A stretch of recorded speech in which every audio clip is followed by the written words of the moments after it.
One thing we'll want to do here so that our modeling is simpler and cleaner is set these up on layers that can be turned on and off. Now in 2015, this is different than what I'm about to show you. If you have anything before 2015, then it'll look pretty close to this. But if you bring up your managed layers, in 2015 it's going to be scene state managers that you bring up, but there's layers within there. The important part, regardless of which version you're using, is to get this on a layer that can be turned on and off. So here we simply create a new layer.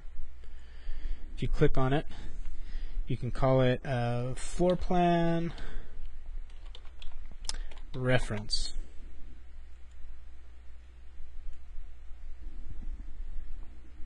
This one we'll call side elevation reference.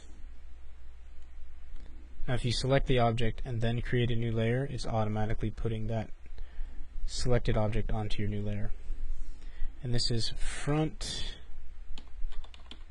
elevation reference. Okay, now each one of these we need to set, because we're bringing this in as a solid. So if you had this as CAD, you could do this, you could hit F3 and turn off the shading and the CAD would still show up because it is actually a shape, not a solid. It's just splines, so they remain visible when you shade things on and off. But because we brought these in as just sketches, JPEGs mapped onto a solid object, we are going to have to make it so these remain on even when we shade and unshade all our other objects.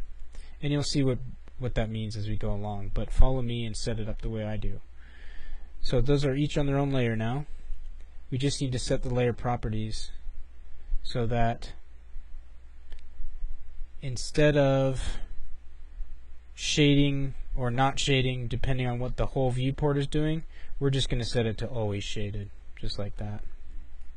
We'll do that for all three layers. Right click on them, layer properties. Instead of following what the viewport's doing, just always stay shaded.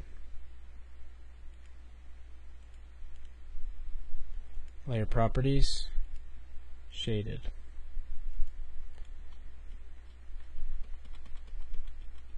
That one's not working.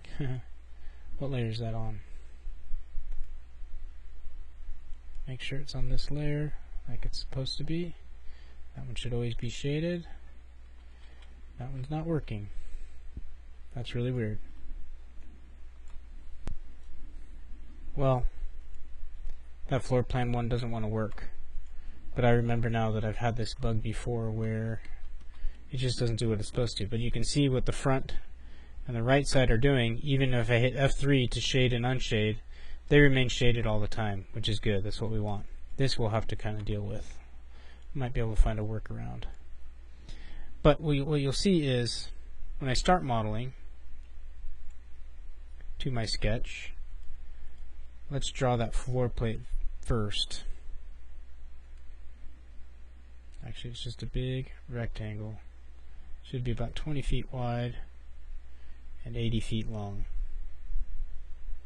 We're pretty dang close. 20 feet, 20 feet long, 80 feet wide, just like that. Let's turn off this enable in renderer and enable in viewport.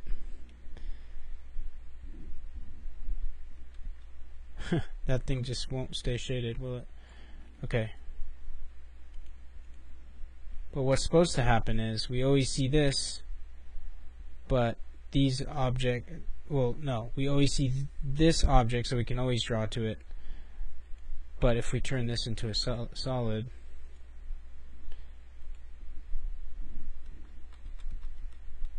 nope, that is not right. Okay, let me figure. Okay, I put this floor plate I drew on its own layer called floor plan, not floor plan reference, and it is set up to shade and unshade as the viewport shades and unshades. And this one still just doesn't want to do what it's told. So, okay, so all of them are doing what they're supposed to, except for that one. But this will make it easier to draw as we go along.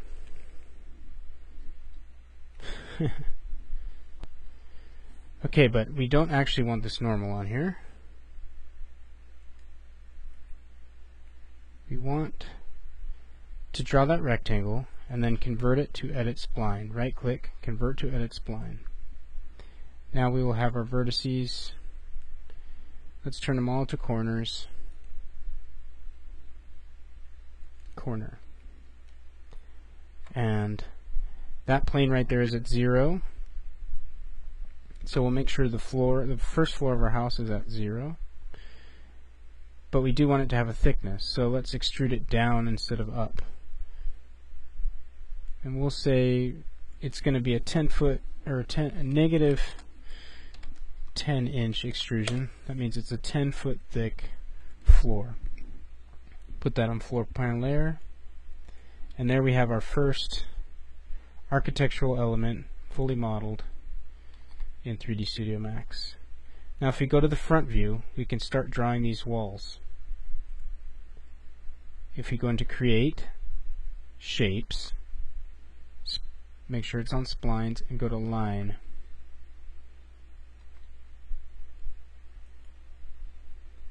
It's going to be a little bit hard to see here. If you go to right there, come across,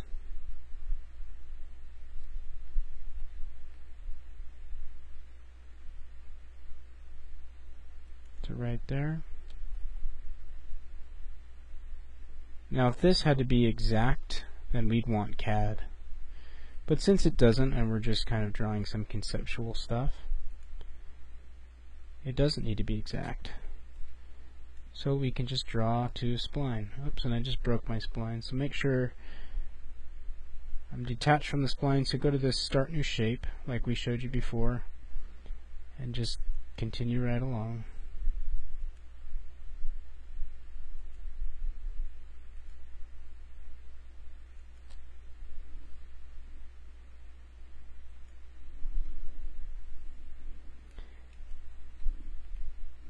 Okay, now if you hit Alt-Q, that will hide everything except for the selected object. Okay, and it brings up this little exit isolation mode. This will take you back if you hit on that. So Alt-Q takes you into isolation. If you now go in here, and since we broke that spline as we were going, we're going to need to weld it all together. So weld is just a spline tool. If you go into the modify of this object, go into the vertex sub-object mode, and find weld. Weld is something you'll use all the time. So I would set up a hotkey for yourself. Mine is Shift 2, but here you have a threshold. That means any vertices that are within 3/32 of an inch with of each other are going to be welded together. That just means the spline now connects, and you can make a solid out of it. So if I extrude that now, it's a solid object.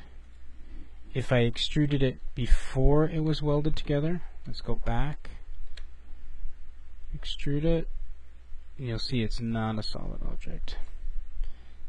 Okay, so that's what welding does. Everything's got to be tight if you want it to create solid objects.